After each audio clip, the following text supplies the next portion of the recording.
Nada te turbe, nada te espante, todo se pasa, Dios no se muda. La paciencia todo lo alcanza, quien a Dios tiene, nada le falta, solo Dios basta.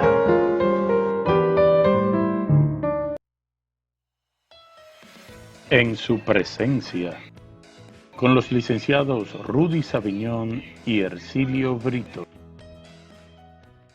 Buenas tardes, buenas noches, buenos días. ¿Cómo está la vida? Yo soy Rudy Saviñón, acompañado de Ercilio Brito. Esto es En su presencia. ¿Cómo estás, Ercilio? Muy buenas tardes, noche y día para todos y todas los que nos están siguiendo a través de este espacio En su presencia. Mira, el espacio se está transmitiendo a través de YouTube, pero también está en podcast, en Spotify y en Google Podcast también. O sea que los que no puedan ver los videos, lo tienen ahí en audio también. Y también en mi Instagram, @RudySavinón, también lo pueden escuchar entero el programa en el Instagram. En el día de hoy es martes 13, nada que ver con Zafa ni nada de eso. Hoy es martes 13 y dentro de 2 días celebramos es una solemnidad, la solemnidad de Santa Teresa de Jesús. O celebramos el Día del Santo. Para los carmelitas, día de solemnidad, okay. Pero para el resto de la iglesia, excepto en aquellos lugares donde es marcada su devoción, pues no es solemnidad, sino fiesta. Y como santa fundadora, que la iglesia la reconoce como una fiesta. Hay muchas fiestas y muchas memorias. Memoria es recuerdo, usted lo sabe, hacer memoria es hacer recuerdo, que más o menos sería como la escala en la importancia que se le da en diversos lugares. Cuando es un patrón, por ejemplo, de una parroquia o de un lugar, celebra solemnidad. Pero cuando es simple mención por el reconocimiento de la labor y del papel que jugó en la iglesia, eso se llama memoria obligatoria. Y se celebra fiesta también cuando hay una alusión o una devoción especial en los lugares, o sencillamente, por ejemplo, como una figura, diríamos, emblemática, en el caso concreto de Santa Teresa de Jesús. Muchas congregaciones religiosas femeninas la celebran también como fiesta. Porque ya tú sabes, el papel de la mujer también entre las congregaciones femeninas la resalta. Sí. Claro, Santa Teresa de Ávila, española, una santa, doctora, escritora, teóloga de la iglesia y además una mujer de armas tomar, porque con todo y que no era estudiada, se enfrentó a muchísimas cosas. Tú tienes ahí la biografía de ella, ¿verdad? Sí, vamos a tocar algunos puntos de su biografía, diríamos puntos fuertes que realmente vivió e hizo vivir esa santa en su época. Tomamos en cuenta, por ejemplo, que ella nace en el año 1515 y es un tiempo convulsivo en la iglesia. Se da el caso de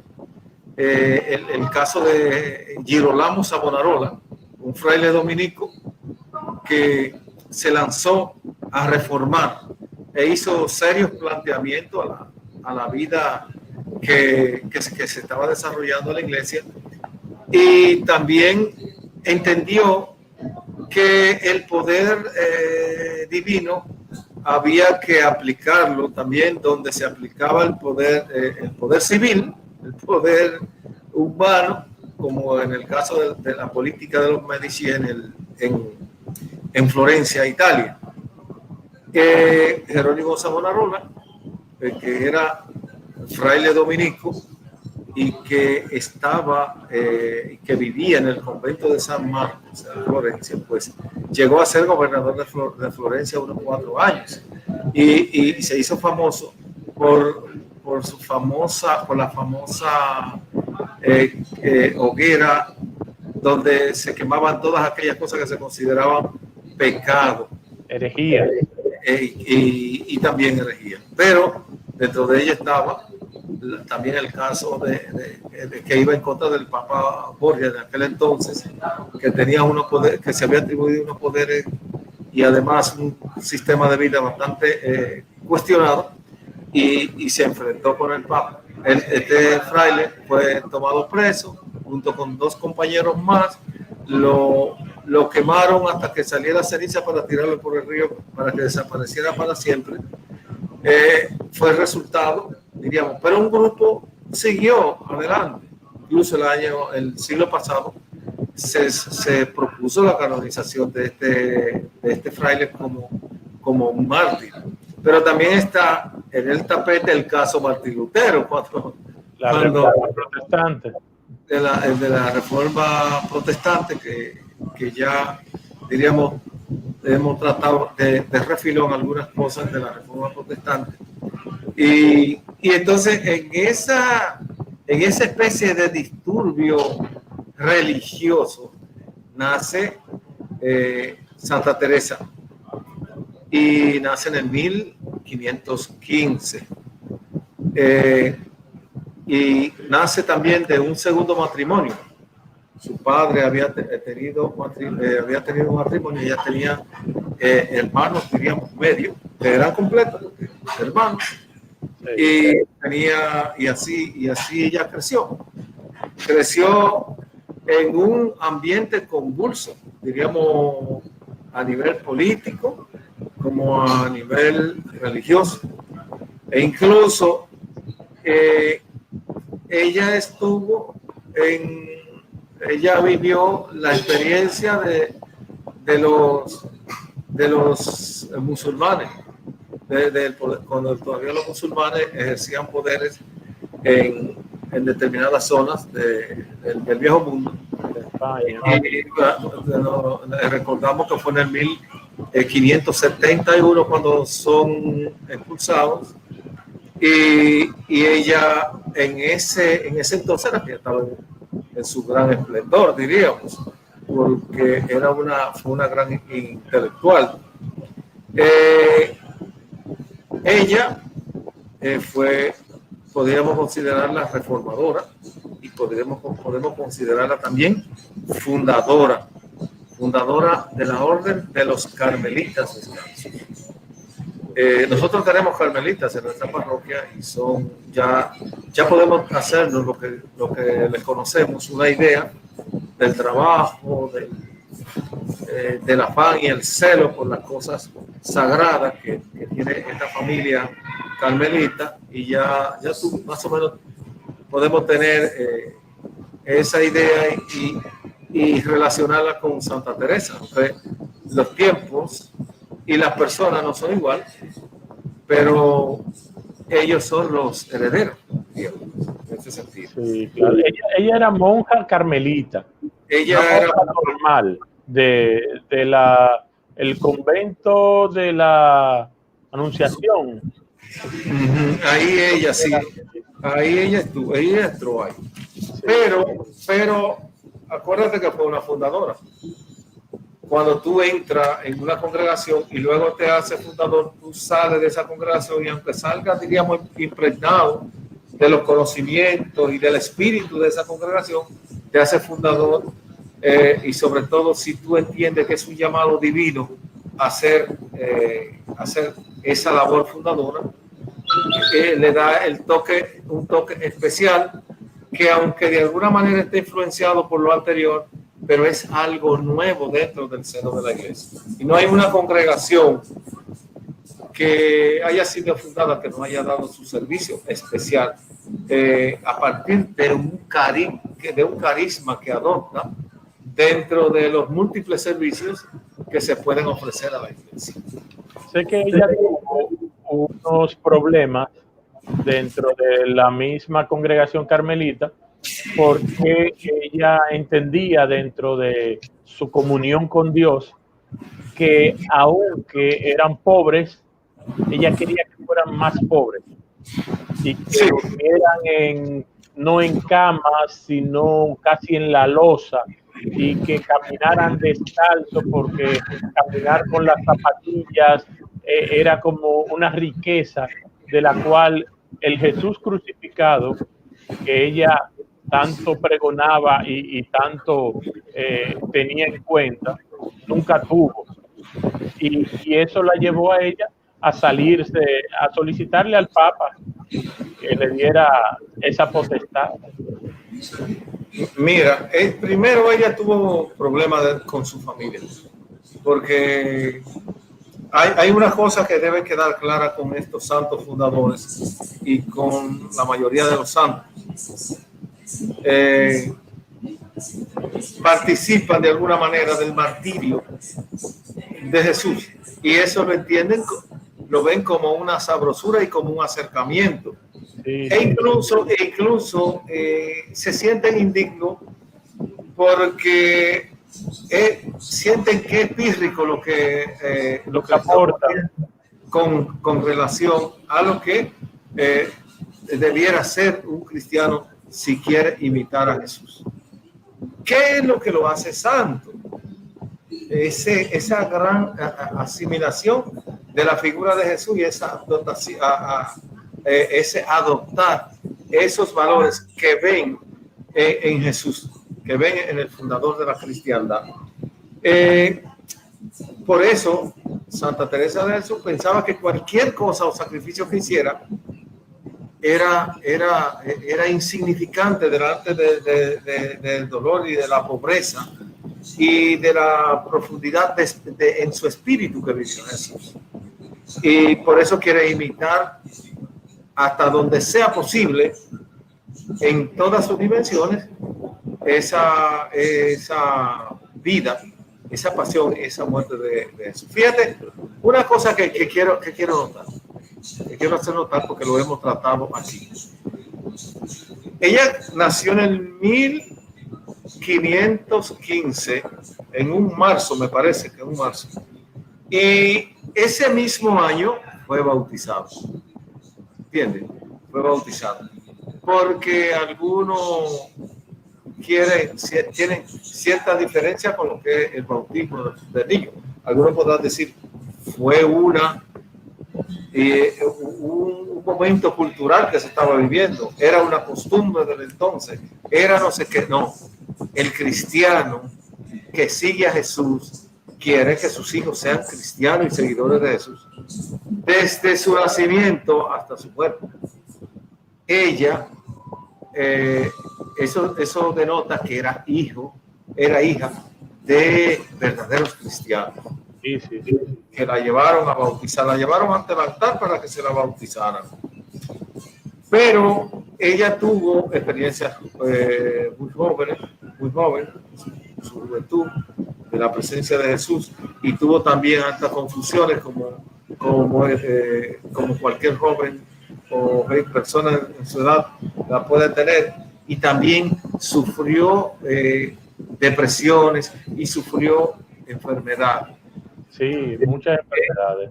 Entonces, en un lugar como en el que ella nace, nace en la región de Ávila, en un campo de la región de Ávila, en España, también donde vivió mucho tiempo, porque ella, su convento, incluso tú te paras en el puente del Tormes, del río Tormes, ahí mira para allá y ve el convento donde ella vivió, donde ella hizo clausura, donde ella hizo vida.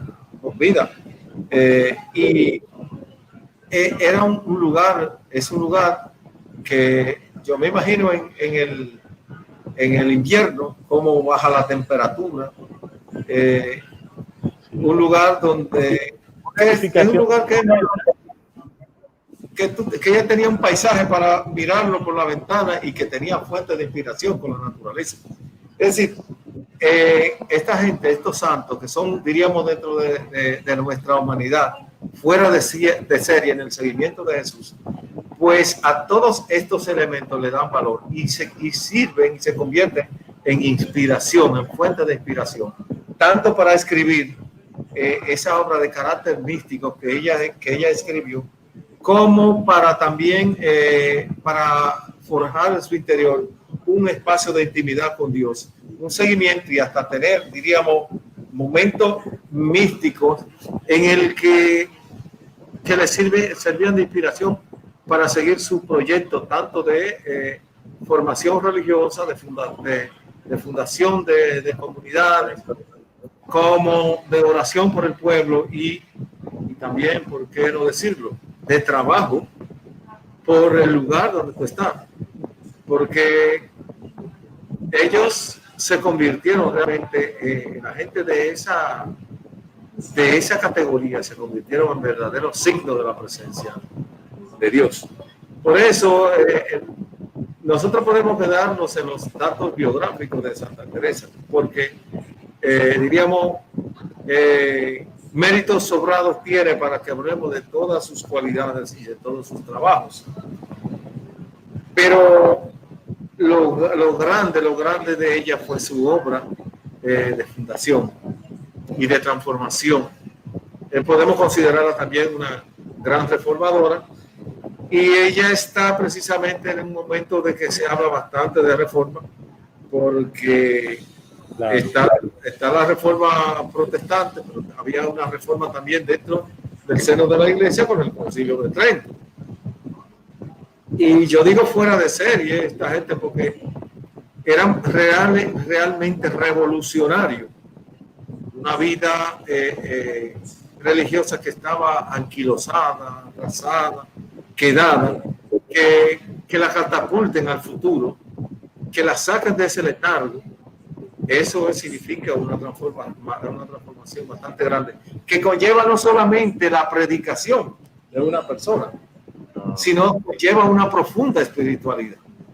De hecho, ella era considerada adelantada a su tiempo, porque cuando ella le solicita al Papa, y dentro de la solicitud explica cuál sería como la mística de su nuevo convento y de su nueva orden, ella ahí le pone todas esas cosas que luego fueron reafirmadas por el Concilio de Trento.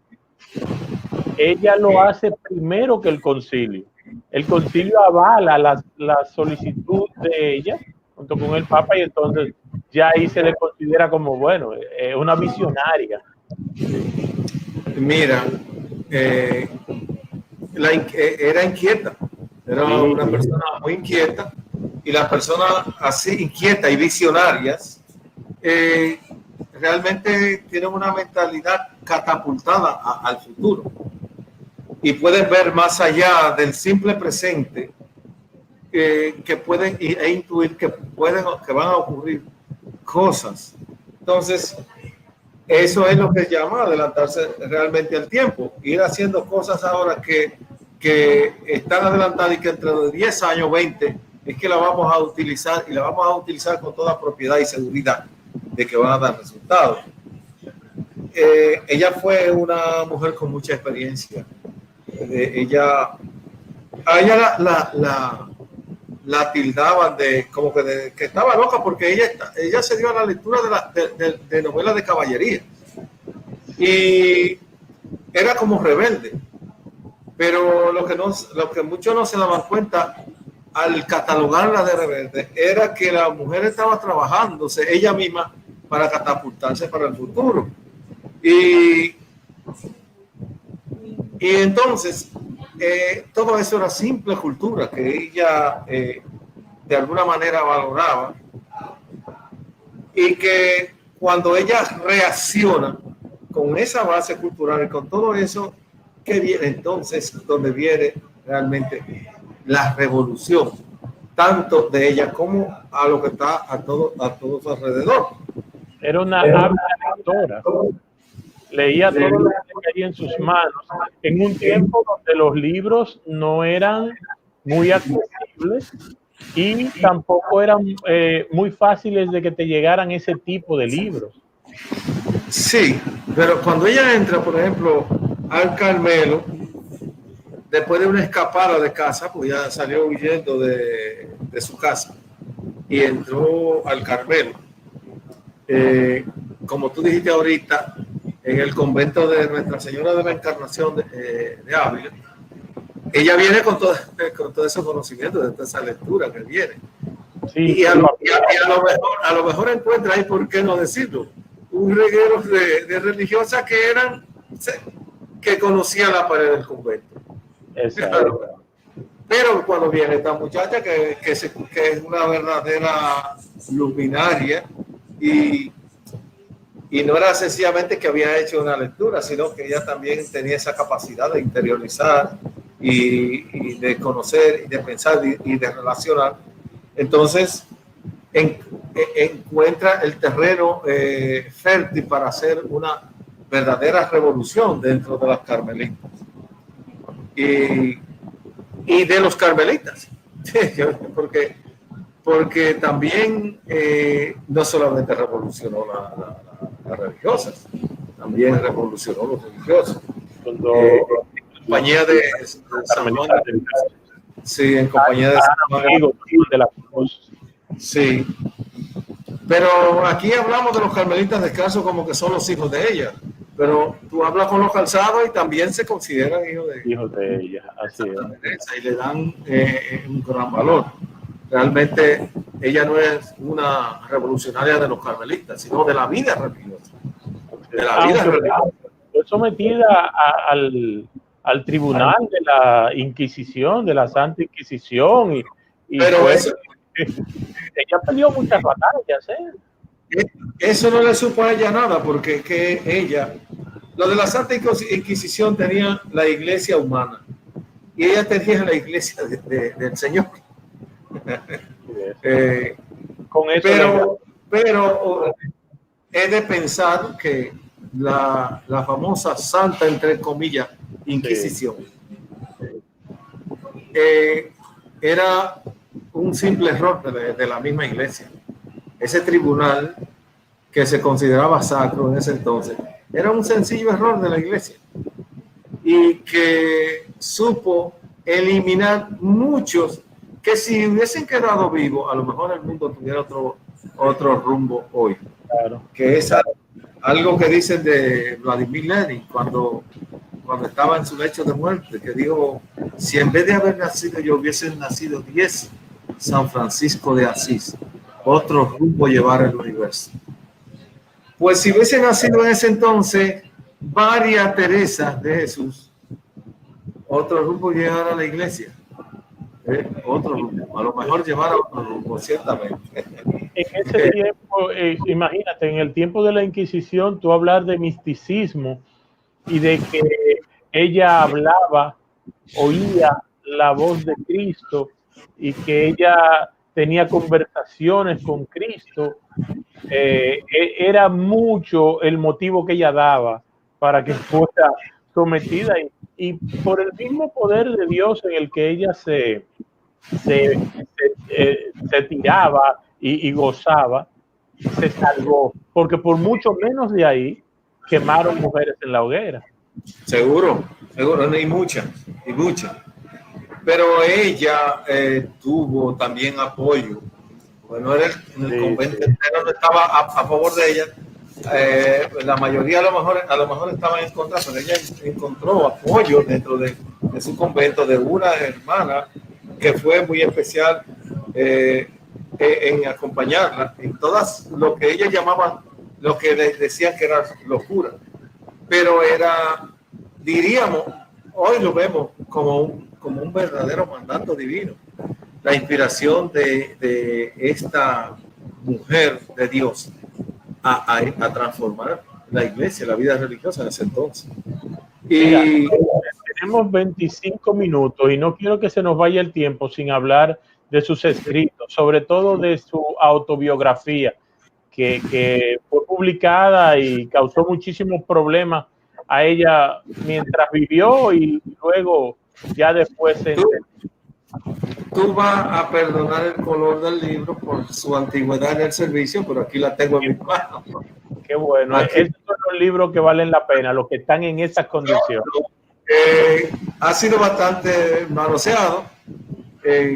Yo diría que dentro de lo que cabe, me siento un admirador de esta santa. Sobre todo porque, aunque tenemos nosotros, diríamos, otra santa, que es Santa Catalina de Siena, andando alrededor de esa época, y es una gran reformadora también, de la rama femenina de la orden de los dominicos. Pero tenemos una santa que tuvo la capacidad de, si no le abría la puerta, volarse por la verja. Sí. Es decir, y no lo hacía por cosas que sean vanas, sino lo hacía porque sentía que el mandato del Señor era más fuerte. Estaba por encima de todos los cálculos, de todos los señalamientos que le pudieran hacer. Entonces, eso era parte del resultado de esos momentos místicos que ella tenía, de esas grandes revelaciones, de ese espacio de intimidad que tenía con Dios. Era una mujer, celestial, altamente celestial. Dice la mala lengua que una religiosa, de esas que son medio chismositas, que siempre las hay en algunos sitios, que una se rió en el oficio litúrgico y entonces va y la otra chismosita va y le dice, madre, fulanita de tal se está riendo. Y ella lo que le contestó es, déjala tranquila, que el que está sonriendo es porque tiene al Señor en su corazón. Entonces, la otra, ¿quién tenía? Esa chismosita. Pues tenía el diablo, porque lo que estaba era...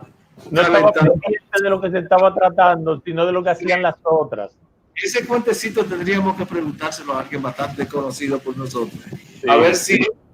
para que dé la veracidad, porque de los santos también se dicen muchas cosas. Ellas tenían, sí, son muchas las anécdotas, muchas. Hay una que creo que sí es de ella, que iba a uno de esos viajes porque se la pasó viajando, creando los conventos que fundó.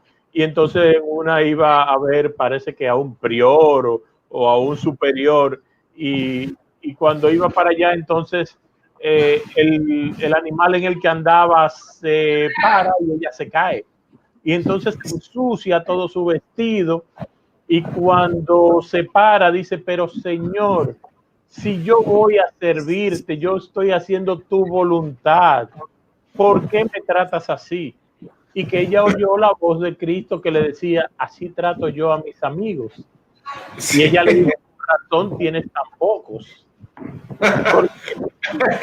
Esa era la relación tan normal para ella que tenía con Cristo, sobre todo con el Cristo crucificado, que siempre tenía ella pendiente, ese Cristo crucificado, más que el Cristo de los milagros, más que el Cristo, diríamos hasta resucitado. Su relación era con ese Cristo crucificado. Sí, es decir, ella estaba en la línea del martirio, sí, y casi lo logra cuando se tiene que enfrentar al tribunal de la Santa Inquisición. Ahí estuvieron a punto de desaparecerla, porque con lo que ella había dicho, por menos de eso ya había matado a otro. Sin embargo, la luz que viene de Dios no se apaga soplando. Y el hombre no la apaga. No la apaga soplando, ¿no? Y eso era simple soplo. Diríamos del enemigo, no del amigo. Y esos momentos así de dificultad era parte, absolutamente parte del martirio que ella también vivió. Pero la gente, todo lo que fueron así aliados al martirio, es decir, a esa parte, a ese dato propio de la cruz de nuestro Señor. Todos esos murieron en olor de santidad. Y algunos murieron disgustados porque el Señor no le concedió el martirio. Es decir, que era realmente admirable lo que había en esa especie de corriente de santidad. Así que, ya tú sabes. Dentro de la autobiografía de ella, que la juzgaron también por esa parte, porque, como tú dices, una de las monjitas chismosas parece que sacó de los manuscritos de ella, mucho antes de que esto se publicara, y lo puso en manos que no debía. Ella hablaba de todos esos dolores que ella sentía al no poder estar a la altura de lo que ella creía que Cristo merecía. Y ella se sentía acongojada, y es una cosa preciosísima como ella hablaba con Cristo, pero también habla sobre los problemas que tuvo con el enemigo Sí. y las cosas que le ponía en medio y todo eso. Ella lo llevó ahí por orden de un confesor. Ella lo fue escribiendo todo. Tú decías ahorita que es una de las mujeres, de las santas, que son admirables, como todos los santos, pero creo que todo el cristiano que conoce la biografía, la vida de Santa Teresa de Jesús, se convierte en un seguidor de Santa Teresa de Jesús. Sí, si tú te pones a fijar, hay muchos santos que tienen más o menos, que es como un hilo conductor, o mejor dicho, un común denominador en estas personas, que si tú te pones a fijarte, San Martín de Porres también tuvo grandes persecuciones, también sufrió grandes bochornos. Si te pones a pensar, qué sé yo, en otros que ni siquiera lo llevaron a los altares, pero que vivieron, en Maximiliano Kolbe, que es de un santo de ahora, que él incluso entregó a los nazis para que liberaran a otros. Es decir, que era, si tú te pones a fijarte, por ejemplo, en la orden de los mercenarios, ellos tenían esa era parte de ellos, de su carisma, de cambiarse por gente que estaba sufriendo en las cárceles y todo eso, para que ellos que tenían su familia pudieran salir y trabajar por su familia. Entonces, hay un común denominador, porque eso también es parte del martirio, o sea, aceptar, diríamos, una cárcel para que otro sea liberado y pueda ir a trabajar, irse a curar los heridos, a los sitios, irse a curar.